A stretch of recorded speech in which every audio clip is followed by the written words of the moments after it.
Chapter number 5 is about India's heritage of science and technology, which means India's contribution in science and technology. Ancient India का science और technology पे क्या contribution है world को।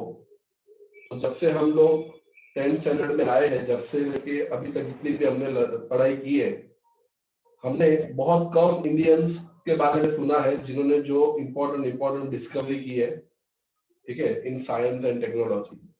Normally हम सब लोगों ने न्यूटन के बारे में सुना है, गैलीलियो के बारे में सुना है, आर्किमिडीज के बारे में सुना है, आइंस्टाइन के बारे में सुना है, और इसमें से कोई भी इंडियन नहीं है, ठीक है। तो ज्यादातर हमने जितने भी साइंटिस्ट लिए, जैसे स्टैंडर्ड 10th में भी हमने आंद्रे एम्बियर, जॉर्ज ओम, अलेक्जेंडर वोल्टा, ठीक है, और भी जितने भी साइंटिस्ट के नाम हमारे सामने आए हैं, शायद ही कोई इंडियन आया होगा। तो इसका मतलब ये कि इंडिया का शायद कोई ज्यादा प्रभाव नहीं रहा होगा दुनिया पे साइंस और टेक्नोलॉजी के मामले में। लेकिन इस चैप्टर को जब हम पढ़ेंगे तो हमको पता चलेगा कि हमारे कंट्री में भी ऐसे बहुत सारे स्कॉलर्स थे जिन्होंने साइंस और टेक्नोलॉजी में इंडिया का बहुत ज्यादा कंट्रीब्यूशन दिया। जैसे आपको पता ही होगा आर्यभट्ट, ठीक है, ही डिस्कवर्ड जीरो, ओके। उसके अलावा और भी बहुत सारे, चाणक्य है, ठीक है, जिन्होंने अर्थशास्त्र, ओके, और ऐसे बहुत सारे हमारे स्कॉलर्स रहे हैं which has made India's contribution in science and technology to the worldwide. So let us start with the introduction. सबसे पहले the discovery and invention in the field of science and technology have brought countries of the world closer. ठीक है, तो आज जो science और technology में जितनी भी डिस्कवरीज हुई है, उसे दुनिया सब एक हो गई है। सब जानते हैं कि आज हम एक दूसरे से वीडियो कॉलिंग कर सकते हैं, ठीक है, और वो भी without any disturbance, okay, free में दुनिया भर में बातें कर सकते हैं, ओके। तो आज हमारा कम्युनिकेशन, ट्रांसपोर्टेशन वो बहुत फास्ट हो चुका है with the help of science and technology. Cooperation among the Nations has increased, cooperation among the nation has increased, ठीक है, hence new attitude has developed, ठीक है। आप वो सब जानते होंगे कि आज से 100 साल पहले दुनिया में हमेशा युद्ध होते थे, वॉर होते थे, लेकिन जब से हमारे बीच साइंस और टेक्नोलॉजी आई है, तब से कंट्रीज के बीच में टेंशन कम हुआ है, और आज हर कंट्रीज एक दूसरे को कंट्रीब्यूट करती है, एक दूसरे को मदद करती है साइंस में, टेक्नोलॉजी में, ट्रांसपोर्टेशन में, डिस्कवरीज में, ठीक है। तो आज कोऑपरेशन की वजह से एक न्यू एटीट्यूड डेवलप हुआ है, ठीक है। और also during the corona crisis, Russia की जो सबसे पहली मेडिसिन बनी वो इंडिया में आ चुकी है, ठीक है, और आने वाले टाइम में जब अमेरिका भी इंडिया में भेजेगा, तो आज हम देख सकते हैं कि ये सब कोऑपरेशन की वजह से ही हो रहा है। Countries have become oriented towards peaceful coexistence and world peace. मतलब अब वो दौर चला गया जब दुनिया एक दूसरे से लड़ती थी, युद्ध करती थी। अब सब कंट्रीज एक दूसरे के साथ कोऑपरेट करती है, बिजनेस करती है, ठीक है। आज हम सब लोग एक दूसरे के साथ डिजिटली कनेक्टेड है, we all are connected with each other digitally, ठीक है। साइंस एंड टेक्नोलॉजी चैप्टर का नाम है, और ऑलरेडी हम साइंस एंड टेक्नोलॉजी नाम का सब्जेक्ट पढ़ते हैं, तो we all must be having knowledge about science and technology. Science का मतलब क्या होता है? नॉलेज। एंड टेक्नोलॉजी का मतलब होता है एप्लीकेशन।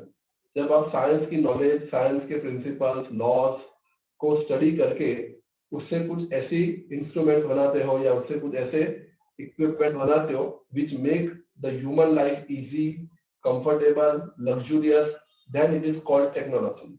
जैसे आपके हाथ में जो मोबाइल फोन है वो टेक्नोलॉजी है, आपके पास जो लैपटॉप है वो टेक्नोलॉजी है, ठीक है, हमारे घर में जो पंखा है वो टेक्नोलॉजी है, ट्यूबलाइट है वो भी टेक्नोलॉजी है, क्योंकि ये सारी चीजें साइंस की स्टडी से पॉसिबल हुआ है, ठीक है। तो साइंस का मतलब होता है नॉलेज। जैसे अभी आप लोग 10th स्टैंडर्ड में हो और आप आने वाले 5 सालों में सिर्फ और सिर्फ नॉलेज लोगे, ठीक है, लेकिन जब आप उस नॉलेज का यूज करके कोई ऐसा डिवाइस बनाते हो या कोई ऐसी चीज बनाते हो जिससे आने वाले टाइम में human life becomes more easy, more comfortable, then we can call it as a technology.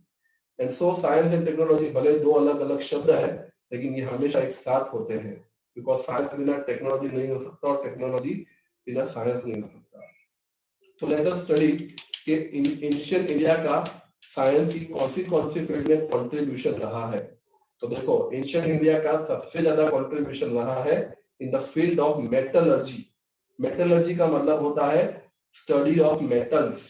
ठीक है, स्टडी ऑफ मेटल्स हमने भी एक चैप्टर पढ़ा है, मेटल एंड नॉन मेटल। ठीक है, 10th स्टैंडर्ड में साइंस में। तो स्टडी ऑफ मेटल्स को बोला जाता है मेटलर्जी। ठीक है, तो हाँ इंडिया, एंशिएंट इंडिया का बहुत इंपॉर्टेंट कंट्रीब्यूशन है मेटलर्जी को लेके। ठीक है, अब मेटलर्जी के अंदर मतलब वो सब आ गया, मेटल की physical properties, chemical property, metal का uses, alloys of metal, reactivity of metal. ठीक है, तो ये सारी चीजें एंशिएंट इंडिया में काफी लोग जानते थे। केमिस्ट्री मतलब स्टडी ऑफ केमिकल्स। ठीक है, study science of medicine, surgery, mathematics, astronomy. Astronomy का मतलब होता है study of motion of planets, जो ग्रह होते हैं। ठीक है, उसको एस्ट्रोनॉमी बोलते हैं।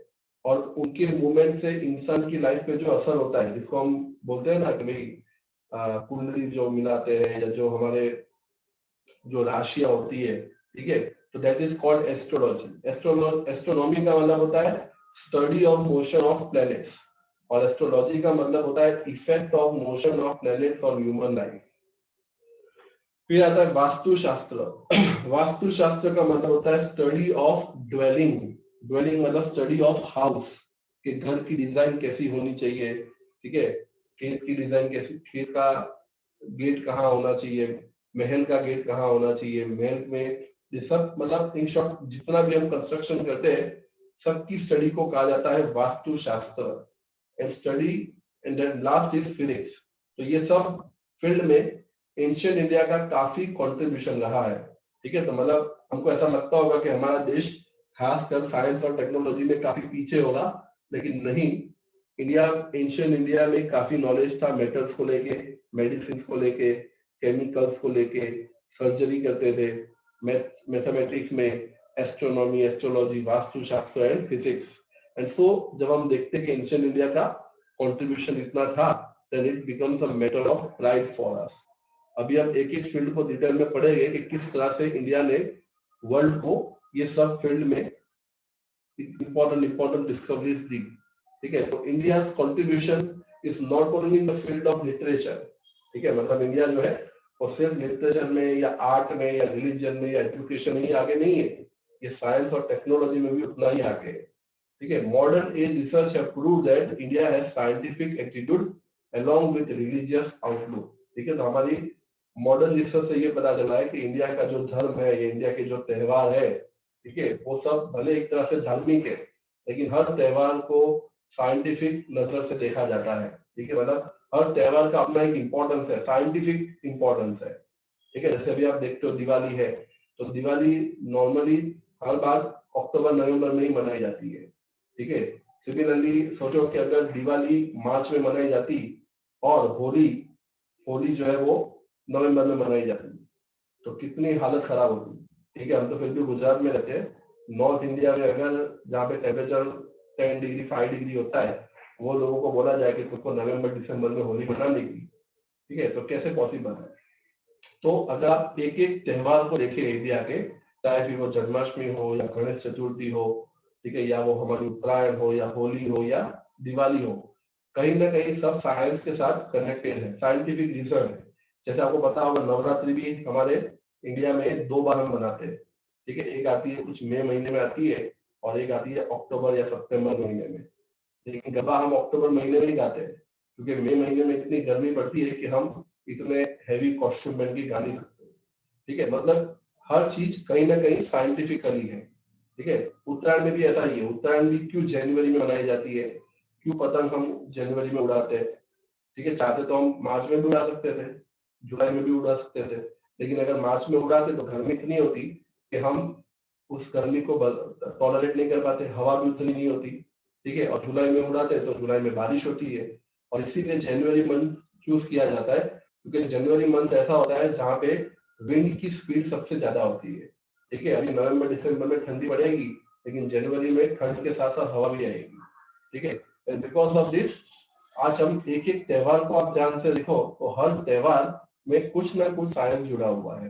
ठीक है, तो इसलिए पता चलता है कि modern research have proved that India has scientific attitude along with religious outlook. ठीक है, तो 2 पैराग्राफ एक बार रीड कर लो, फिर हम आगे बढ़ते हैं। अब मेटलर्जी का मतलब यूज ऑफ मेटल।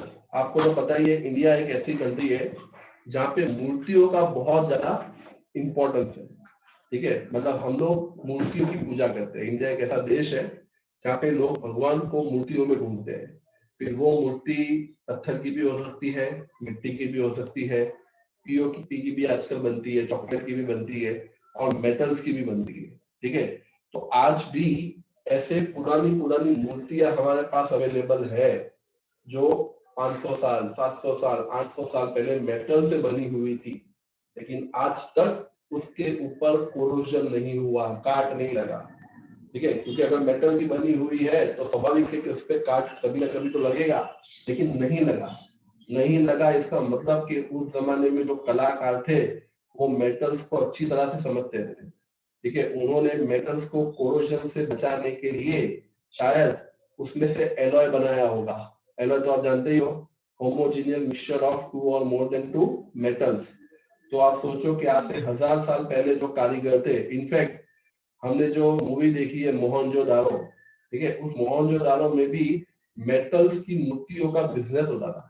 मेटल्स की जो मूर्ति थी उसका बिजनेस होता था, और उनके रिमेन्स में से लोथल, मोहनजोदारो, हड़प्पा, ये सब के खंडरों में से, रिमेन्स में से हमको मेटल की मूर्तियां मिली है।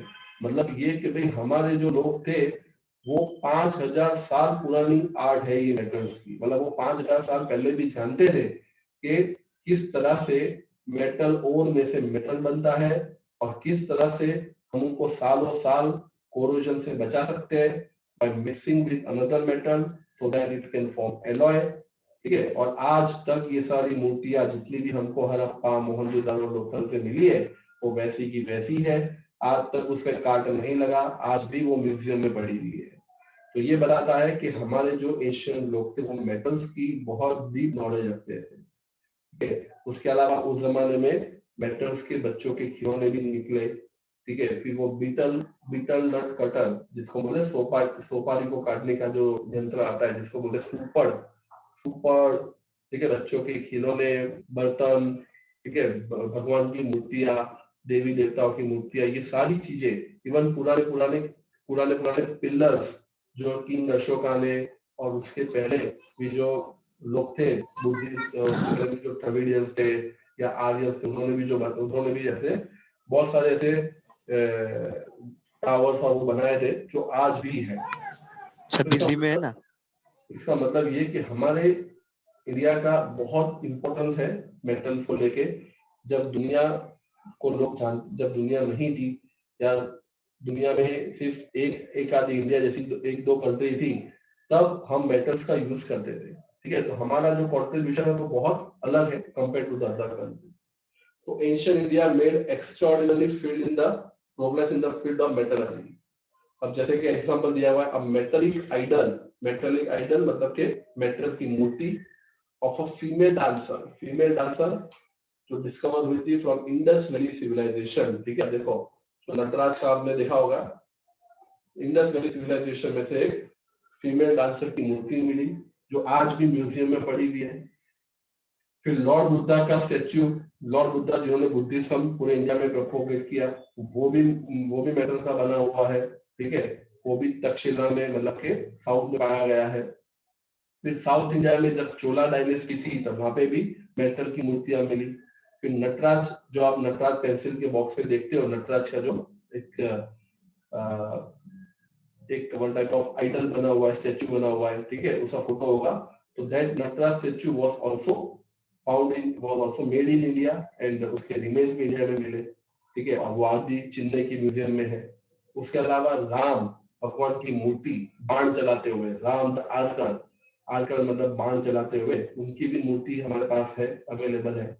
उसके अलावा गॉड्स और गॉडेसेस के स्टेच्यूज, बर्ड्स और एनिमल्स के स्टेच्यूज, ठीक है, बच्चों के खिलौने, बीटल नट कटर मतलब सोपारी को काटने वाला जो नहीं आता है, ठीक है, जिससे आजकल कैरी भी काटते हैं, बड़ा होता है, दैट इज कॉल्ड सुपर भी मिला है।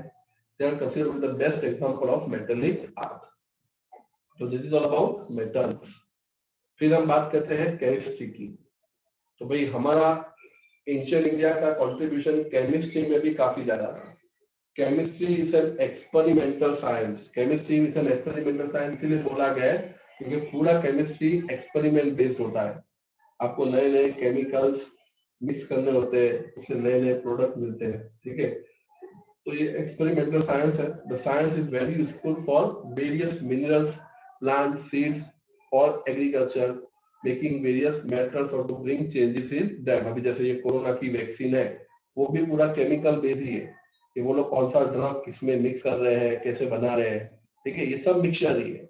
आज रशिया ने भी जो वैक्सीन बनाई है, तो उसने भी अलग अलग वैक्सीन को मिक्स करके बनाई होगी, अलग अलग केमिकल को मिक्स करके बनाएंगे। तो science is very useful for various minerals, plants, seeds, or agriculture, in making various metal or to bring changes in them.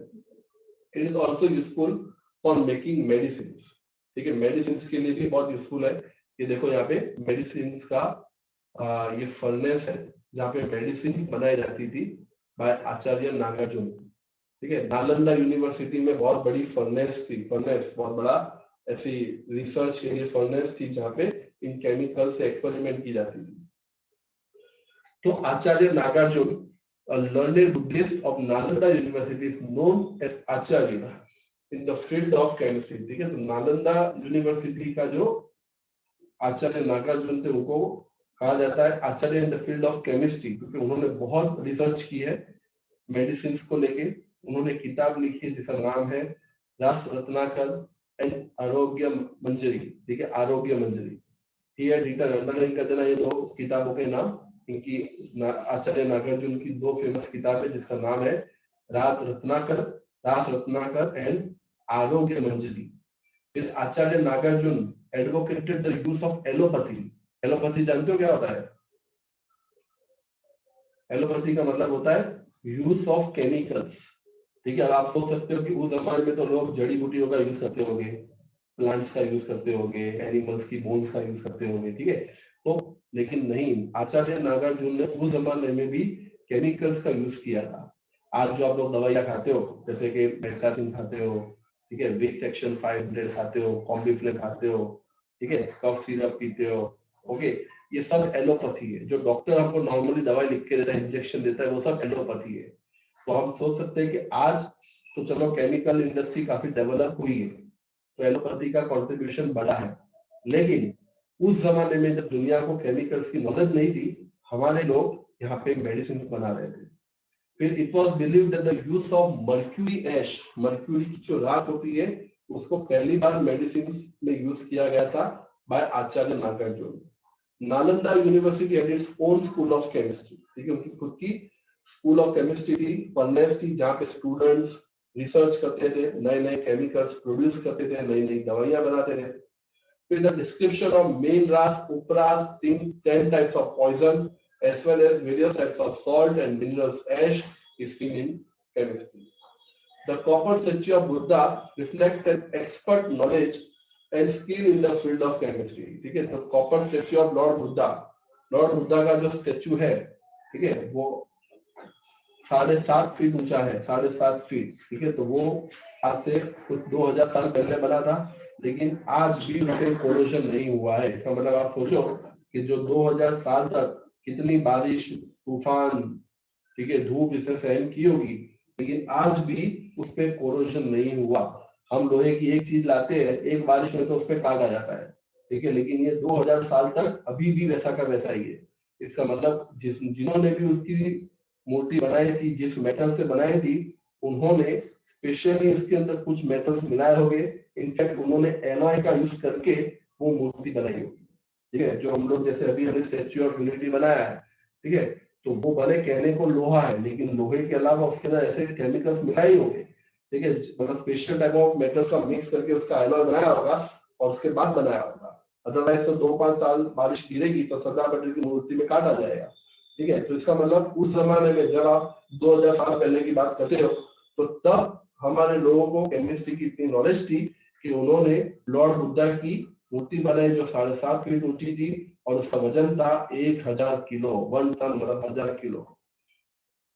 फिर द लॉर्ड बुद्धा का एक और स्टेच्यू है 18 फीट हाई, ठीक है, सोचो 18 फीट हाई। हमारे घर का जो एक बिल्डिंग होती है, ठीक है, जो ग्राउंड फ्लोर होता है उसकी हाइट 10 फीट होती है, ओके, और अगर आप ground floor plus first floor add कर दो तो फिर 18 से 20 फुट होती है।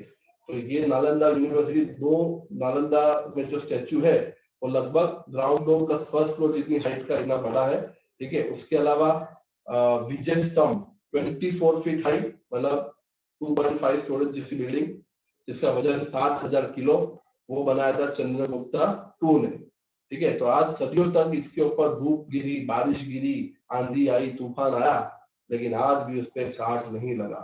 This is the best example of a chemical लोर ऑफ इंडिया। केमिकल लोर ऑफ इंडिया का मतलब chemical heritage of India. India ने दुनिया को ऐसे ऐसे चीजें बना के दी, ठीक है, कि जिसमें आज तक कोरोजन नहीं हुआ। मतलब मेटल्स की कितनी डीप नॉलेज होगी हमारे स्कॉलर्स में।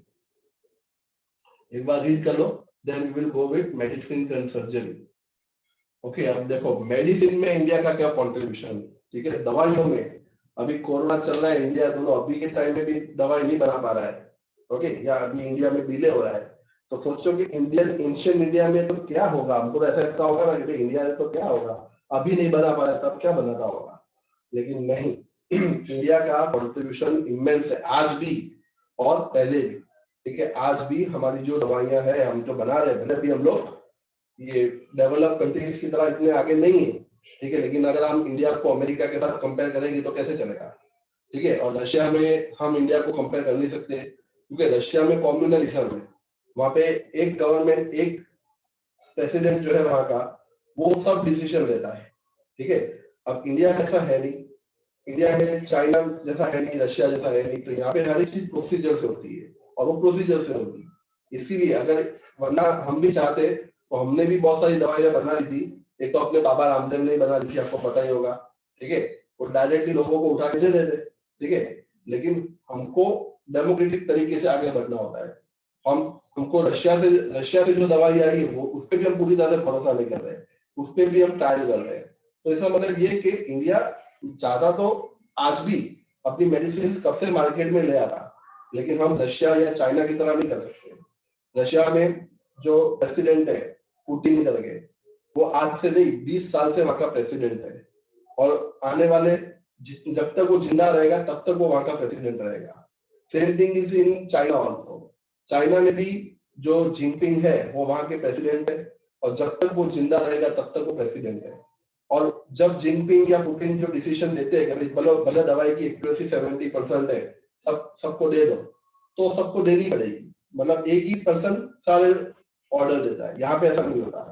यहाँ पे अगर हम 70% एक्यूरेसी वाली दवाई लोगों को दे देंगे तो ऑपोजिशन वाले चिल्लाएंगे, ठीक है, ऑपोजिशन वाले सामने लेके आएंगे, लोग मरेंगे तो उसके बारे में मीडिया में उछालेंगे। तो हम लोग ऐसा नहीं कर सकते। चाइना में और रशिया में तो क्या, मीडिया मीडिया सब गवर्नमेंट ही कंट्रोल करती है, तो इसके लिए वो लोग कर सकते हैं। तो अगर हम आज की भी बात करें तो इंडिया का कंट्रीब्यूशन काफी अच्छा रहा है, ठीक है। इनफैक्ट जब दुनिया को पता नहीं था कि कोरोना से कैसे लड़ना चाहिए, क्या टेम्पररी टाइम पे कौन सी दवाइयां काम करेगी, इंडिया ने बताया कि भाई हाइड्रोक्लोरोक्विन नाम की दवाइयां हैं जो टेम्पररी रिलीफ देती है। और इंडिया उस टाइम पे ऐसी कंट्री थी जिन्होंने हाइड्रोक्लोरोक्विन नाम की दवाइयां वो अमेरिका और दूसरे देशों में एक्सपोर्ट की, हमने बेची, ठीक है। तो मतलब आज भी इंडिया का कंट्रीब्यूशन बहुत इमेंस है। हमारे पास बड़ी बड़ी कंपनियां हैं, कैडिला है, टाइडस है, ठीक है, अल्केम है, ऐसी बहुत सारी कंपनीज है जो दिन ब दिन काम कर रही है। लेकिन पहले भी इंडिया का कंट्रीब्यूशन बहुत था। Since ancient India, ancient period, Maharshi Chanakya, Maharshi Sushruta and Vagbhata pioneer the Indian medicine science and surgery. मतलब ये तीन ऋषि मुनि थे, हम बोल सकते हैं, ठीक है, महर्षि थे, ठीक है, जिन्होंने काफी कंट्रीब्यूशन दिया इंडिया के एंशिएंट मेडिसिन और साइंस में। तो एक थे महर्षि चाणक्य, महर्षि सुश्रुत, महर्षि वाग्भट, ठीक है, इन्होंने काफी कंट्रीब्यूशन दिया। महर्षि चाणक्य, अब इनकी जो कंट्रीब्यूशन है वो हमको याद रखना है, इसीलिए इनकी जो जो किताबें आती है उनका नाम आपको अंडरलाइन करना है अपनी अपनी टेक्स्ट बुक में। जैसे पहले है महर्षि चाणक्य, इन्होंने एक किताब लिखी, लिटरेचर लिखा, जिसका नाम था चाणक्य संहिता। अब उसके अंदर उन्होंने 2000 मेडिसिनल हर्ब्स मतलब जड़ी बूटियों के अलग अलग फॉर्मूलाज जो थे, अलग अलग कॉम्बिनेशन से उन्होंने ऐसी दवाइयां बनाई थी। 2000 मेडिसिनल हर्ब्स के बारे में उन्होंने लिखा था। उनकी किताब का नाम था चाणक्य संहिता। दूसरे थे महर्षि सुश्रुत, ठीक है, इन्होंने इंस्ट्रूमेंट्स बनाए थे यूज्ड इन द सर्जरी, ठीक है, जो हम लोग आज ऑपरेशन करते हैं, तो उस जमाने में भी क्रिटिकल ऑपरेशंस होते थे, इमरजेंसी वाले ऑपरेशन होते थे, तो वो इंस्ट्रूमेंट्स बनाने वाले महर्षि सुश्रुत थे। वो इंस्ट्रूमेंट इतने शार्प थे, इतने प्रिसाइज थे कि जो एक बाल होता है ना, बाल, उसको भी वर्टिकली बीच में से काट सकता है, हॉरिजॉन्टली नहीं, वर्टिकली एक बाल के 2 इक्वल पार्ट में काट सकते हैं, इतने प्रिसाइज इंस्ट्रूमेंट बनाए थे महर्षि सुश्रुत ने। और तीसरे थे वाग्भट, उन्होंने किताब लिखी, उनका नाम है, अंडरलाइन कर देना, वाग्भट संहिता, ठीक है, वाग्भट संहिता।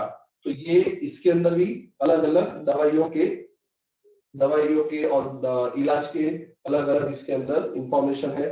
मतलब आज भी कोई स्टूडेंट, 21st सेंचुरी का स्टूडेंट, 2021 का स्टूडेंट आज भी जब आयुर्वेदिक और होम्योपैथी पढ़ता है, आयुर्वेदिक खास करके आयुर्वेदिक पढ़ता है, तो आज भी ये लोग महर्षि चाणक्य, महर्षि सुश्रुत और वाग्भट की किताबों को रिफर करते हैं। ये इतनी इंपॉर्टेंट है, ठीक है, जो आज से 2000 साल पहले बनी थी, आज भी उसकी इंपॉर्टेंस उतनी ही है, ठीक है। अगर तुम में से भी कोई आयुर्वेदिक में जाते हो आगे, ठीक है, तो तुमको भी ये किताब आएगी। Hindu herbal science of ancient India is enriched with huge collection of minerals and medicines. This has presented a detailed and complicated process of making medicine. ठीक है, मतलब और भी बहुत सारी किताबें हैं जिसके अंदर अलग अलग लॉन्ग प्रोसीजर्स बताई हुई है कि दवाइयां कैसे बनानी है, उसको क्लासिफाई किया हुआ है कि कौन सी बीमारी के लिए कौन सी दवाइयां यूज की है।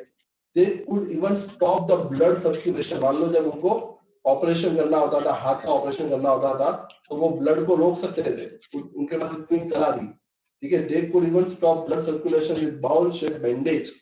फिर ऑपरेशन भी करते थे, एब्डोमन, पेट का ऑपरेशन करते थे, किडनी का ऑपरेशन करते थे, कैटरेक्ट, कैटरेक्ट मतलब मोतिया, मोतिया जो हम पढ़ते हैं ना, और क्या बोलते हैं इसको, हाँ कैटरेक्ट मतलब वही मोतिया, ठीक है, जो ज्यादातर 40-50 इयर्स के बाद जो होता है लोगों को, तो कैटरेक्ट का भी इलाज करते थे, ठीक है। फिर हर्निया, हर्निया मतलब गांठ होती है, ठीक है, यूरिनरी ब्लैडर जो होता है हमारा, वहां पे कई बार लोगों को गांठ होती है, तो दैट हर्निया का भी ऑपरेशन करते थे।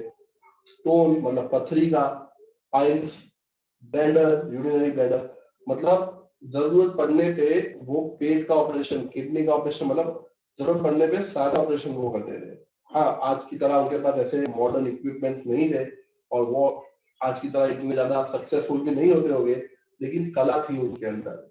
They could classify, also join the broken or displaced bone and extract the things pierced into the body.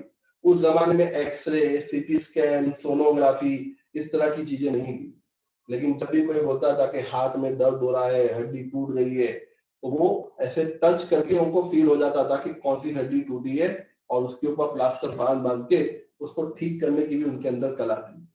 तो they could join the broken और डिस्प्लेस बोन, और मान लो बॉडी के अंदर कोई चीज गई है, ठीक है, जैसे कि नाक में कोई चीज चली गई है, कान में कोई चीज चली गई है, तो स्किलफुली उनको निकालने की भी उसकी कला थी। फिर रिकॉग्नाइज द सिम्टम, ठीक है, उस जमाने में ब्लड टेस्ट भी नहीं थे, ठीक है, कि ब्लड टेस्ट करवा लिया, यूरिन टेस्ट करवा लिया तो बीमारी का पता चल गया, नहीं, लेकिन ये पेशेंट की सिम्टम से पता चलता था कि सिर दुख रहा है, बुखार आ रहा है, वो सिम्टम से उसका इलाज कर देते थे। नो डाउट आज की तरह प्रिसाइज होगा नहीं, आज की तरह परफेक्शन होगी नहीं, लेकिन कला थी। They also give dietary direction, कौन सी डाइट कितनी लेनी है, ठीक है, डाइट कितना लेना है, क्या खाना है, क्या पीना है, कब खाना है, हर एक चीज के बारे में बता देंगे। They had the knowledge of plastic surgery. Plastic surgery मतलब अगर किसी का कान कट गया है, नाक टूट गया है, ठीक है, उसको वो जोड़ देते थे with the help of plastic surgery, ठीक है। फिर they showed a keen interest in teaching students the method of surgery. जैसे नालंदा यूनिवर्सिटी है, तक्षशिला यूनिवर्सिटी है, वहां पे बच्चों को सर्जरी के बारे में बता देते हैं। और आज की तरह ही उस जमाने में भी डेड बॉडी के ऊपर एक्सपेरिमेंट करते थे। जैसे आज भी अगर आप एमबीबीएस करते हो तो आपको पहले साल में आपके सामने डेड बॉडी होगी, वो डेड बॉडी के ऊपर आपको सारे सारे उसके ऑर्गन्स बताए गए, कैसे काटते हो वो सब बताए गए। तो बिल्कुल वैसा ही प्रैक्टिकल नॉलेज दिया जाता था स्टूडेंट्स को, डेड बॉडी को, लाइव डेड बॉडी को, या तो बैक स्टैच्यू को लेके। ठीक है, अगर प्रेगनेंसी के दौरान जब भी जरूरत पड़ती थी तो वो ऑपरेशन भी कर सकते थे during the delivery. They were expert gynaecologist. Gynaecologist का मतलब होता है फीमेल डॉक्टर्स। ठीक है, जो फीमेल डॉक्टर्स होते हैं, मतलब वुमन के जो स्पेशलिस्ट डॉक्टर्स होते हैं वो होते हैं गायनेकोलॉजिस्ट। ठीक है, एंड पेडियाट्रिशियन, पेडियाट्रिशियन का मतलब होता है चाइल्ड स्पेशलिस्ट। ठीक है, गायनेकोलॉजिस्ट मतलब जो गायनेक होता है या वुमेन डिसीजेस का स्पेशल होता है। ठीक है, एंड पेडियाट्रिशियन का मतलब चाइल्ड स्पेशलिस्ट। तो उस जमाने के जो डॉक्टर्स थे वो चाइल्ड स्पेशलिस्ट थे, गायनेक स्पेशलिस्ट थे। फिर ये तो रही इंसानों की बात, अब बात करते हैं जानवरों की। उनके पास इतनी नॉलेज थी कि उन्होंने एनिमल्स में होने वाली बीमारियों के बारे में भी इलाज ढूंढ लिखे थे, उनके ऊपर भी किताबें लिखी थी। अब जैसे देखो, they wrote book on disease related to the horses. ठीक है, घोड़ों में जो बीमारी होती है उसके बारे में भी उन्होंने किताबों में लिखा। एलिफेंट के बारे में लिखा, जैसे कि एलिफेंट की जो किताब थी उसका नाम था हस्ती आयुर्वेदा, शैली होत्रा एंड अश्वशास्त्र, ये सब किताबें थी जिसके अंदर घोड़े की, गधे की, एलिफेंट की और अदर एनिमल्स की बीमारियों के बारे में उसके इलाज लिखे हुए थे। The scholar, science writer of medicine Vakbat made valuable contribution to his work. अष्टांग हृदय, ये लाइन को अंडरलाइन करना। अष्टांग हृदय जो थी वो भी एक किताब थी जिसको लिखने वाले कौन थे? वकबत। ठीक है, इन द फील्ड ऑफ डायग्नोसिस। तो ये था इंडिया का contribution in the field of medicine and science. एक बार देख लो, डाउट है तो पूछ लो।